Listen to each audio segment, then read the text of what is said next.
çiçekti toprağına güzel, her çiçek kendi dalında özel.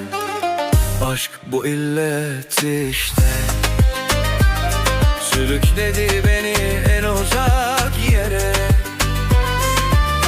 Gönül sevdi, yaktı bedeni, bu da değil sevda meselesi. Geceler sessiz.